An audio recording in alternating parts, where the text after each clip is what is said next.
Hello everyone, एक बार फिर से आप सभी का हमारे चैनल डाउट एक्सपर्ट पर बहुत बहुत स्वागत है। आज की क्लास में हम एक नया टॉपिक लेके आए हैं जिसका नाम है ज्वालामुखी यानी कि वॉल्केनोज। जो वॉल्केनो होते हैं वो क्या होते हैं, कैसे बनते हैं, कितने प्रकार के होते हैं और कौन कौन से होते हैं, ये सारा आज की क्लास में हम कवर करेंगे। तो आप क्लास के लिए पूरे लास्ट तक हमारे साथ बने रहिए। तो सबसे पहले समझिए ज्वालामुखी क्या होता है। तो देखिए, जो ज्वालामुखी है, ज्वालामुखी एक तरह का वो छिद्र होता है या फिर दरार होती है, कोई एक होल या फिर जैसे कहना चाहिए दरार होती है, जिससे अगर हम देखें ज्वालामुखी क्या है सॉरी, ज्वालामुखी एक छिद्र है या फिर दरार है। एक दरार जैसे कि अर्थ में या पृथ्वी के सरफेस में होती है, जिससे जिससे जिससे होकर क्या होता है, जो भूगर्भ का है यानी कि आपकी जो पृथ्वी है उसके अंदर का जो गर्भ का जो होता है, भूगर्भ से तरल से तरल, पहले एक बार मैं लिख लेती हूँ फिर आपको सुनाती हूँ। तरल, तप्त, लावा, गैस गैस या राख, जलवाष्प सब बाहर निकलता है। राख आपने देखा है वैसे तो, ज्वालामुखी जब फटता है, विस्फोट होता है तो इतना ज़्यादा लावा निकलता है तो देख भी नहीं पाते हैं, बहुत दूर तक हट जाते हैं। तो हम आपको ऐसे समझाते हैं, उससे आप समझिए कि जो भूगर्भ होता है पृथ्वी का, उसमें एक छेद या फिर दरार होती है, जिससे होकर, जैसे आप मानिए ये पृथ्वी का भूगर्भ है, और इस ये यहाँ पे एक छेद है या फिर एक दरार है, जिससे होकर जो पृथ्वी के अंदर का लावा या तरल पदार्थ या फिर राख है या जल का वाष्प है, वो सारा क्या होता है, बाहर को निकलता है। क्या होता है, बाहर को निकलता है। यही हमारा क्या है, यही जो है ज्वालामुखी है या फिर वॉल्केनो होते हैं, जहां से क्या होता है, सारे का सारा धरती के अंदर का लावा या फिर गैस, राख, ये सब चीजें बाहर निकलती हैं। कई बार क्वेश्चन में आपसे ये पूछा जाता है कि ज्वालामुखी विस्फोट होने के समय उसमें से क्या क्या बाहर निकलता है, तो ऑप्शन दिए होते हैं। तो आपको पता होना चाहिए, लावा, गैस, राख, जलवाष्प, ये सभी कुछ कहाँ से, ज्वालामुखी के अंदर से निकलता है। जो ज्वालामुखी का विस्फोट होता है वो अचानक से होता है ना, इसमें मैग्ना हो, गैस, राख, धुआं भी, कंकड़, पत्थर, ये सब बहुत तेजी से यानी कि बहुत स्पीड से, जैसे ही एकदम फटा एकदम से स्पीड से बाहर निकलते हैं। अभी दिवाली में आपने देखा होगा, जब आप अनार बम जलाते हैं तो उसमें भी कुछ इसी तरह से निकल के आता है ना सामान। तो उसी से आप समझिए, उसी तरह से क्या बनता है, ज्वालामुखी फटता है। अच्छा, जो एक ये पतला सा जिसमें से सभी वस्तुएं बाहर निकल के आती हैं, ये जो संकरी सी नली है, इसे बोलते हैं निकास नली। क्या बोलते हैं, निकास नली। और ये जो यहाँ पे होल होता है ना, इसको बोलते हैं क्रेटर। क्या बोलते हैं इसको, क्रेटर। हिंदी में भी और इंग्लिश में भी क्रेटर क्या होता है, ये क्रेटर होता है। अच्छा, जब ज्वालामुखी उद्गार होके ना शांत हो जाता है, शांत हो जाता है, तो इस ये जो क्रेटर होता है, या इसको वीवर भी बोलते हैं, इसमें पानी भी इकट्ठा हो जाता है। कई बार यहाँ पे क्या हो जाता है, पानी इकट्ठा हो जाता है और ये बहुत बड़ा होता है। तो अगर यहाँ पे पानी इकट्ठा हो जाता है तो वो क्रेटर झील या फिर क्रेटर लेक का निर्माण करते हैं। क्या करते हैं, क्रेटर झील या फिर क्रेटर लेक का निर्माण होता है, कि इतना बड़ा वो है, क्या बोलते हैं, ये क्रेटर है, इसमें जब ज्वालामुखी शांत हो गया तो यहाँ पे पानी इकट्ठा हो जाता है, तो ये क्रेटर झील या क्रेटर लेक का निर्माण करते हैं। ठीक है ना, ये बात समझ में आ रही है। अच्छा, ये एक और इसमें इंपॉर्टेंट पार्ट है, ये जो जहाँ पे ये उद्गार होता है, इसको क्या बोलते हैं, वॉल्केनिक माउंटेन यानी कि ज्वालामुखी पर्वत। ये जो टर्म्स हैं ये भी आपको पता होनी चाहिए, क्योंकि कई बार एग्जाम्स में ये भी पूछ लिया जाता है। जो बच्चे यूपी टेट, जो हमारे साथी यूपी टेट की तैयारी कर रहे हैं, उन्होंने देखा होगा कि जब प्रीवियस ईयर्स के क्वेश्चंस हमने लगाए तो उसमें इस तरह के क्वेश्चंस पूछे गए। अगर आपने नहीं देखे हैं अभी तक वो क्लासेस, तो मैं लिंक आपको डिस्क्रिप्शन में शेयर कर दूंगी, कमेंट सेक्शन में दे दूंगी, आप वहां से देख सकते हैं। ठीक है। अब समझने की बात देखिए ये है कि जो ज्वालामुखी है, ठीक है, ज्वालामुखी यानी कि वॉल्केनो का उद्गार क्यों होता है, यानी कि क्यों फटता है ज्वालामुखी। देखो, कोई भी चीज है वो क्यों फट रही है, आप समझिए कि अंदर या तो बहुत ज्यादा भर चुका है कोई, है ना, तो उसके बाद एक पॉइंट, एक पीक ऐसा आता है कि वो फूट जाता है। ऐसे आप इसको आप रोटी से समझ सकते हैं। जब आप रोटी बनती है तो वो फूलती है, फूलती फूलती रहती है। अब जब वो बहुत ज्यादा फूल जाती है, पूरी मोटी हो जाती है फूल के, तब एक पॉइंट ऐसा आता है कि उसमें एक होल या एक छेद हो जाता है, जहां से सारा जो वो है, वाष्प है या वेपर है, वो क्या होता है, बाहर निकल जाता है। और जब आपने देखा होगा, जब उसमें से बाहर निकलता है तो वो अगर हाथ पे भी लग जाए तो बहुत ज्यादा गर्म होता है, हाथ भी जल जाता है। सॉरी, तो ऐसा ही ज्वालामुखी का होता है। ऐसा ही ज्वालामुखी का होता है कि जब अंदर भूगर्भ के अंदर बहुत ज्यादा धरती के अंदर जो है बहुत ज्यादा विखंडित पदार्थ, लावा, राख, ये सब जमा हो जाते हैं, तो फिर वो ज्वालामुखी का पर्वत या लावा का, देखो, पठार का निर्माण हो गया। फिर जब उसमें बहुत हीट हो गई है तो एक पॉइंट ऐसा आएगा कि वो सारा क्या हो जाएगा, विस्फोट हो जाएगा और बाहर निकल जाएगा। ठीक है। आप ये जो ज्वालामुखी होते हैं, ज्वालामुखी कितने प्रकार के होते हैं, सबसे पहले ये हमारे एग्जाम के लिए बहुत ज्यादा इंपॉर्टेंट है। यहां तक पहुंचने से पहले मैं को आपको पहले समझाना जरूरी था कि ज्वालामुखी क्या होते हैं। अब आप समझिए ज्वालामुखी के प्रकार। ये बहुत ही ज्यादा इंपॉर्टेंट टॉपिक है। हर एग्जाम में, यूपी टेट हो या सी टेट हो, कोई भी एग्जाम हो, उसमें ये क्वेश्चन आता ही आता है। आप समझिए इसके तीन प्रकार होते हैं। सबसे पहला होता है सक्रिय ज्वालामुखी। कौन सा होता है? सक्रिय ज्वालामुखी। सक्रिय ज्वालामुखी यानी कि एक्टिव वोल्केनो। कौन सा होता है? Active volcano. जो हमारा सक्रिय है या फिर एक्टिव है, वो हम कहेंगे सक्रिय ज्वालामुखी या एक्टिव ज्वालामुखी। ये जो होते हैं ये क्रियाशील होते हैं, क्रियाशील होते हैं, यानी कि इसमें से जो लावा है, वाष्प है, वो सब निकलता रहता है। तो ये क्रियाशील रहते हैं, ऐसा नहीं है कि निकला और रुक गया, नहीं, इसमें से लावा हमेशा निकलता रहता है।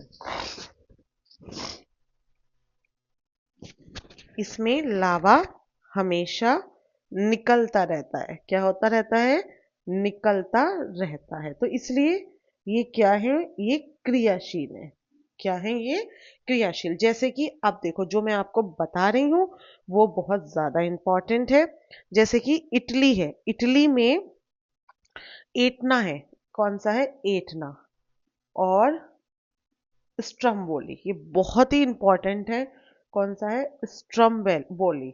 तो ये जो एटना और स्ट्रम्बोली है, ये हमारे एक्टिव वोल्केनो है। क्या है? एक्टिव वोल्केनो है। इसमें से हमेशा कुछ ना कुछ क्या है, लावा निकलता रहता है। और लावा निकलने की वजह से ये दोनों एक्टिव वोल्केनो है। क्या है? एक्टिव वोल्केनो के एग्जाम्पल है। क्वेश्चन में पेपर में ऐसे ही पूछा जाता है कि या तो क्वेश्चन आएगा एटना कहाँ पर है, तो आपको पता होना चाहिए कहाँ है, इटली में है। ठीक है। या फिर क्वेश्चन आएगा कि एक्टिव वोल्केनो, सक्रिय ज्वालामुखी कौन कौन से हैं, निम्न में से सक्रिय ज्वालामुखी कौन से हैं, तो आपको पता होना चाहिए एटना और स्ट्रोम्बोली कौन से हैं, सक्रिय ज्वालामुखी हैं, और दोनों ही कहाँ हैं? इटली में है। ठीक है। जो ये स्ट्रोम्बोली है, ये ज्वालामुखी भूमध्य सागर में एक द्वीप यानी कि एक आइलैंड पर स्थित है। ठीक है। कहाँ पर स्थित है? आइलैंड पर स्थित है। इसमें हमेशा इसके आसपास कुछ ना कुछ उद्गार होता रहता है। किसके आसपास? इसके स्ट्रम्बोली के आसपास कुछ ना कुछ उद्गार होता रहता है हमेशा। तो एक लाइट सी रहती है। क्या रहती है? लाइट सी। इसलिए इसको, जो स्ट्रम्बोली है, इसको बोलते हैं भूमध्य सागर का प्रकाश, क्योंकि ये भूमध्य सागर में स्थित है। ठीक है। भूमध्य सागर का प्रकाश स्तंभ। का प्रकाश स्तंभ, लाइट हाउस ऑफ, ये इसका प्रकाश स्तंभ होता है। ठीक है, कौन सा, कौन होता है, स्ट्रम्बोली, स्ट्रम्बोली को कहा जाता है। ये क्वेश्चन भी आपसे पूछा जाता है, बहुत इंपॉर्टेंट है। भूमध्य सागर का प्रकाश स्तंभ कौन सा क्या है, ज्वालामुखी है, तो कौन सा है, स्ट्रम्बोली है। और क्यों है, क्योंकि एक तो ये कहाँ स्थित है, भूमध्य सागर पर स्थित है ना, भूमध्य सागर के एक द्वीप पर स्थित है। भूमध्य में लिख देती हूँ, अगर आपको नोट्स चाहिए तो आप हमारे टेलीग्राम चैनल को सब्सक्राइब कर लीजिए, उसमें आपको सारे हैंड रिटन नोट्स मिल जाएंगे। और जो साथी हमारे यूपी टेट जो आने वाला है नवंबर में, उसकी तैयारी कर रहे हैं, तो आपकी यहाँ पे तैयारी कराई जा रही है। और जिन्होंने अभी तक चैनल नहीं सब्सक्राइब किया है, वो जल्दी से सब्सक्राइब कर लें और पुरानी क्लासेस को भी अटेंड कर लें। तो ये जो स्टम्प वॉली है, ये भूमध्य सागर में एक द्वीप पर स्थित है। और इसके आसपास क्या होता है, जिसके आसपास सदैव क्या, आसपास सदैव क्या रहता है, उद्गार, यानी कि सदैव उद्गार कुछ ना कुछ इसमें से निकलता रहता है, क्योंकि ये एक्टिव वॉल्केनो है। तो इससे उद्गार होने से आसपास का क्षेत्र, होने से जो आसपास का क्षेत्र है वो क्या रहता है, प्रकाशमान रहता है। आसपास का क्षेत्र प्रकाशमान रहता है। ठीक है, प्रकाशमान रहता है, इसलिए इसको क्या कहते हैं, भूमध्य सागर का प्रकाश स्तंभ। ये मैंने यहाँ पे क्यों का भी आपको आंसर कर दिया है। ठीक है, ये बहुत ज्यादा इंपॉर्टेंट है। जिन्होंने हमारे प्रीवियस ईयर्स की क्लासेस देखी हैं, तो आपने देखा होगा वहां पे ये क्वेश्चन पूछा जाता है। ठीक है ना, तो आपको ये ध्यान रखना है। इसके बाद एक इंपॉर्टेंट फैक्ट, यहाँ पे मैं सारे आपको इंपॉर्टेंट फैक्ट्स लिखवा रही हूँ। ठीक है, ये बहुत इंपॉर्टेंट फैक्ट है। दूसरा इंपॉर्टेंट फैक्ट आ जाता है, इंपॉर्टेंट फैक्ट, आज की क्लास में हम आपको इससे रिलेटेड सारे इंपॉर्टेंट फैक्ट्स, मतलब आप समझ लीजिए पूरी क्लास आपने समझ ली तो आपके 2-3 मार्क्स तो बहुत इजीली पक्के हो गए हैं। जो संसार का, यानी कि पूरे वर्ल्ड का सबसे ऊंचा, का सबसे ऊंचा, सबसे ऊंचा ज्वालामुखी, ज्वालामुखी कहाँ है, कौन सा है, ज्वालामुखी कौन सा है, कोटापैक्सी, कौन सा है, कोटोपैक्सी। सबसे ऊंचा, विश्व का सबसे ऊंचा ज्वालामुखी है कोटापैक्सी। और ये कहाँ पर है, दक्षिण अमेरिका, यानी कि साउथ अमेरिका में। कहाँ पर है ये, साउथ अमेरिका में। दोनों ही क्वेश्चन पूछे जाते हैं। ठीक है, कभी वो आपसे पूछ लेता है कि कहाँ पर है, और कभी पूछ लेता है कौन सा है। तो ये दोनों ही बातें आपको नोट होनी, याद होनी बहुत ज्यादा जरूरी है। समझ में आ गया है आपको ये। ठीक है, इसके बाद हम आगे बढ़ते हैं। दूसरा, पहला प्रकार कौन सा हो गया ज्वालामुखी का, वो हो गया सक्रिय ज्वालामुखी। दो सक्रिय ज्वालामुखी हैं, एटना और स्ट्रम्बोली। एक बार लास्ट में हम फिर से आपका रिवीजन करा देंगे। ठीक, फिर उसके बाद है सेकंड, सेकंड है सुप्त ज्वालामुखी। कौन से हैं, सुप्त ज्वालामुखी, सुप्त ज्वालामुखी, या फिर इसको हम कहेंगे डोरमेंट, डोरमेंट वोल्केनो। कौन से कहेंगे, डोरमेंट वोल्केनो, सुप्त। सुप्त कौन से होते हैं, जब ज्वालामुखी का जो विस्फोट होता है बहुत कम होता है ना, ज्वालामुखी में जो विस्फोट है वो बहुत कम होता है, विस्फोट बहुत कम, बहुत कम होता है, कम या फिर कभी कभी होता है, मतलब बहुत रेयरली होगा, है ना, कभी कभी होगा। तो आप समझिए उसको हम क्या बोलेंगे, उसे हम सुप्त ज्वालामुखी या फिर डोरमेंट बोलेंगे। ये ऐसे ये ऐसे ज्वालामुखी हैं जिनमें इरप्शन जो है, यानी कि विस्फोट या फिर इरप्शन बहुत कम होता है या फिर कभी कभी होता है, तभी तो उन्हें हम डोरमेंट बोल रहे हैं। अगर उनमें कंटिन्यू होता है इरप्शन, तो वो कौन से होते, एक्टिव हो जाते हैं ना, सक्रिय हो जाते। लेकिन कभी कभी हो रहा है तो वो कौन से हो गए हैं, डोरमेंट वोल्केनो हो गए हैं। ठीक है, अब इसका अगर हम एग्जाम्पल की बात करें, तो उदाहरण की, तो जो जापान है, जापान का कौन सा, फ्यूजियामा, फ्यूजियामा, इंग्लिश में भी इनके नाम ऐसे ही हैं। मैं एक बार लिख देती हूँ, फ्यूजियामा कौन सी कंट्री का है? जापान का। ये किसका एग्जाम्पल है? डोरमेंट वॉल्केनो का। और ये बहुत ज्यादा इंपॉर्टेंट है, मैं इंपॉर्टेंट जिन पे लिख रही हूँ आप समझिए वो वेरी वेरी इंपॉर्टेंट है। और दूसरा है हमारा इटली, इटली का विसुवियस। कौन सा है? विसुवियस, इटली का विसुवियस। ये भी कैसा है? डॉर्मेंट है। कैसा है? डॉर्मेंट। ये दोनों ही डॉर्मेंट के एग्जाम्पल हैं। तो इटली का विसुवियस और जापान का फ्यूजियामा दोनों ही कैसे हैं? डॉर्मेंट वॉल्केनो है। कई बार आपसे पूछ लिया जाता है निम्न में से कौन सा सुप्त ज्वालामुखी है, तो दे दिया आपसे फ्यूजियामा है, या और दे दिया कि स्टम्बोली है, एटना है, कोटापैक्सी है, तो आप किसको फिल्टर करेंगे? फ्यूजियामा को। कई बार आपसे पूछ लिया जाता है निम्न में से कौन सा जापान का सुप्त ज्वालामुखी है, तो फिर आपको विसुवियस भी दिया होगा और फ्यूजियामा भी दिया होगा। तो आपको देखना है विसुवियस तो इटली में है, तो फ्यूजियामा कहाँ है? जापान में है। तो आपको कौन सा टिक करना है? फ्यूजियामा। क्लियर है? अगर किसी को कुछ समझ में नहीं आ रहा है तो आप कमेंट सेक्शन में हमें लिख के पूछ सकते हैं। और जिन साथियों ने अभी तक चैनल को सब्सक्राइब नहीं किया है वो जल्दी से चैनल को सब्सक्राइब कर लें, क्योंकि देखिए अब आपका टेट का एग्जाम आने ही वाला है और हम पूरे आपके लिए जितना भी इंपॉर्टेंट टॉपिक है, आपका सिलेबस है, वो सब कवर कर लेंगे विदाउट एनी कॉस्ट। बस आपको हमारे साथ जुड़े रहना है। और हमने ऑलरेडी बताया है हमारी टीम पूरी ऑलरेडी सारे एग्जाम्स क्वालिफाई है और जॉब आपकी यूपी बेसिक एजुकेशन में जॉब कर रही है, तो उनको बहुत अच्छा एक्सपीरियंस है। सिर्फ टैट नहीं, सुपर टैट की भी हम आपको पूरी तैयारी कराएंगे। आप अपने फ्रेंड्स के साथ हमारे चैनल को शेयर करना भी ना भूलें। जो साथी आप तैयारी कर रहे हैं उनके साथ भी आप शेयर कर दें।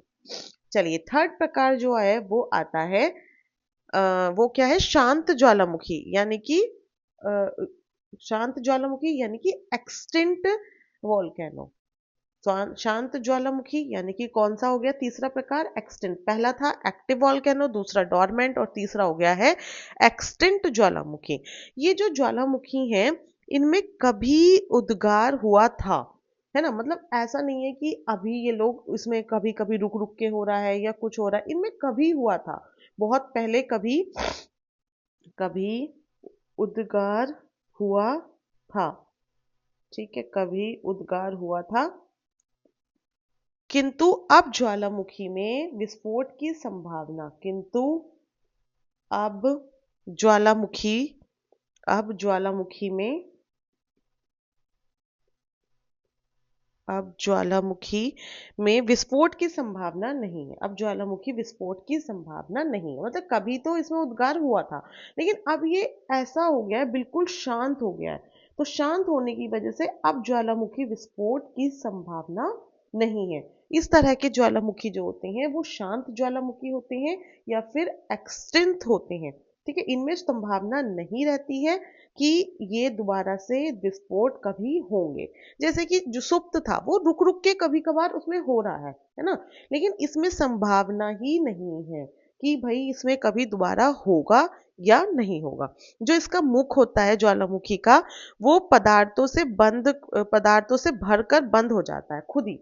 जैसे जब ऐसे ज्वालामुखी का भी हमने देखा था, ऐसे विस्फोट हुआ तो ये जो इसका माउथ होता है इसमें पदार्थ भर जाते हैं सारे, और ये क्या होता है? क्लोज हो जाता है, यानी कि बंद हो जाता है। और इसके मुख को क्या कहते थे हम?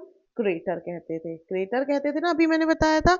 और जब क्रेटर में जब इसका मुख बंद हो गया तो इसमें कोई ना कोई पदार्थ भरा हुआ है। अगर वो पदार्थ पानी भरा हुआ है, वाटर भरा हुआ है, तो वो बन जाएगी क्रेटर लेक। क्या बन जाएगी? Crater lake. अगर आपसे पूछ लिया जाता है कि क्रेटर लेक कैसे बनती है, तो आपको पता होना चाहिए क्रेटर झील कैसे बनती है। तो आपको पता होना चाहिए कि जो ज्वालामुखी का शांत ज्वालामुखी के मुख में पानी भर जाने के कारण क्रेटर झील का निर्माण होता है। शांत ज्वालामुखी है तो वो एक बार विस्फोट हो गया, अब उसमें कभी विस्फोट की संभावना है ही नहीं।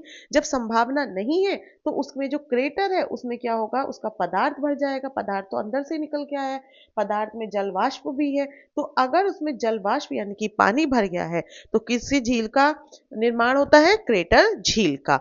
म्यांमार का पोपा, देखो जैसे म्यांमार है, सॉरी, म्यांमार, इसका एग्जाम्पल लेंगे म्यांमार का पोपा।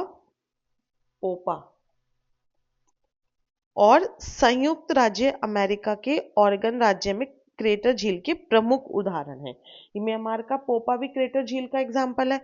और दूसरा एक हमारा जो संयुक्त राज्य अमेरिका में भी एक हमारी क्रेटर झील का प्रमुख उदाहरण है। ठीक है, आपको ध्यान देना है, दो ये हमारे बहुत इंपॉर्टेंट हैं जो बार बार पूछ लिए जाते हैं। अच्छा, अब मैं आपको थोड़ा सा एक इंपॉर्टेंट चीज आपको नोट डाउन करवा रही हूँ। ये बहुत इंपॉर्टेंट है, आप इसको लिख लीजिए और नोट चाहिए तो हमारे चैनल को, टेलीग्राम चैनल को ज्वाइन कर लीजिए। जो एटना और विशुवियस है, ये कहाँ पर है? इटली में है ना। मैं ऑलरेडी बता चुकी हूँ, एटना एक्टिव वॉल्केनो है और विशुवियस जो है वो कैसा है? सुप्त है। विशुवियस, विशुवियस ये कहाँ पर है? ये है वॉल्केनो और ये है कंट्री। ठीक, ये है इटली में। कहाँ पर है ये? इटली में है। ठीक है, दूसरा है फ्यूजियामा। फ्यूजियामा, फ्यूजियामा कहाँ पर है? जापान में है। ये कंट्री के नेम तो चाहे मैं हिंदी में लिखूं या इंग्लिश में सेम ही है। पोपा, पोपा क्रेटर लेक भी है यानी कि क्रेटर झील भी है, ये है म्यांमार में। कहाँ पर है ये? म्यांमार। ठीक है, Barren, Barren Island, this is very important. ठीक है, बैरन आइलैंड, ये क्वेश्चन बहुत बार पूछा जा चुका है। बैरन आइलैंड ये कहाँ पर है? इंडिया यानी कि भारत में है बैरन आइलैंड। ठीक है, अगला है मेयान। जिसको रिटर्न नोट चाहिए आप चैनल को, टेलीग्राम चैनल ज्वाइन कर लीजिए, कोई टेंशन की बात नहीं है। ये है फिलीपींस, सब मिल जाएगा आपको। और जिन्होंने अभी तक चैनल को सब्सक्राइब नहीं किया है वो जल्दी से सब्सक्राइब करके अपने फ्रेंड्स के साथ शेयर कर दीजिए। मेयान कहाँ पर है? फिलीपींस में है। कहाँ है? फिलीपींस। नेक्स्ट आता है क्राकाटोआ, क्राकाटाओ, क्राकाटाओ ये है इंडोनेशिया। ये कहाँ पर है? इंडोनेशिया में है। ठीक, तो ये जो सारे इंपॉर्टेंट वॉल्केनोज हैं इनकी लोकेशन, इनकी कंट्रीज आपसे पूछी जाती है कि फ्यूजियामा कौन सी कंट्री में है या फिर कौन सा कैसा ज्वालामुखी है। तो ये कैसा है? ये सुप्त ज्वालामुखी है और ये जो जापान में है। भूमध्य सागर का प्रकाश स्तंभ किसे कहते हैं ये भी आपको पता होना चाहिए। ये सारे मैं ऑलरेडी क्लास में बता चुकी हूँ। ठीक है, अगर जिन बच्चों के पास वर्ल्ड का मैप है तो वो चाहें तो एक बार मैप में भी देख सकते हैं। अच्छा, एक और मैं आपको इंपॉर्टेंट बात बताती हूँ। जो लावा है, लावा से काली मिट्टी बनती है। ठीक है, तो काली मिट्टी जब हमारा वोल्केनिक इरप्शन होता है यानी कि ज्वालामुखी फटता है तो उसमें से क्या होता है? लावा निकलता है। लावा निकलता है, तो जो लावा निकलता है तो उससे काली यानी कि ब्लैक सॉइल का निर्माण होता है। ब्लैक सॉइल यानी कि काली मिट्टी। और ये जो काली मिट्टी होती है ये कपास या फिर कॉटन, कॉटन की, कपास की खेती के लिए बहुत अच्छी होती है। ठीक है, तो कई बार आपसे पूछ लिया जाता है कि ज्वालामुखी के विस्फोट के बाद निकलने वाले लावा से कौन सी मिट्टी बनती है? तो कौन सी बनती है? काली मिट्टी। और उसमें किस चीज की फसल सबसे अच्छी होती है? तो कपास, कॉटन आप लिख सकते हैं। और कई बार ऑप्शन में शुगर केन भी होता है यानी कि गन्ना भी, तो आप गन्ना भी लगा सकते हैं, लेकिन सबसे पहले कॉटन ही लगाएंगे, कपास ही लगाएंगे। दूसरी इंपॉर्टेंट बात है, जब ज्वालामुखी का विस्फोट होता है तो उसमें बहुत सारे बहुमूल्य जो धरती के अंदर हमारे भूगर्भ में खनिज पदार्थ हैं, है ना, वो सब क्या होते हैं? बाहर निकल के आते हैं। जैसे कि लोहा है या और भी बहुत सारे खनिज पदार्थ है वो निकल के आते हैं, जिससे हमें विस्फोट से कुछ फायदे होते हैं ना, तो वो फायदों में यही है कि हमें खनिज मिल जाती हैं।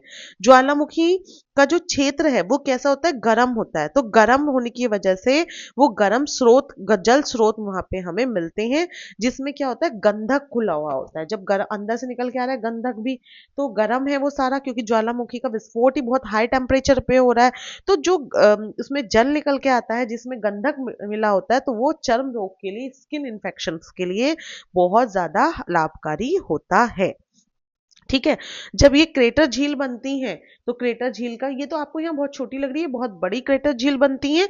तो ये क्रेटर झील या तो यहाँ पे लोग देखने आते हैं, टूरिस्ट प्लेस बनता है, या फिर जो झील का पानी है वो किसके काम आता है? सफाई के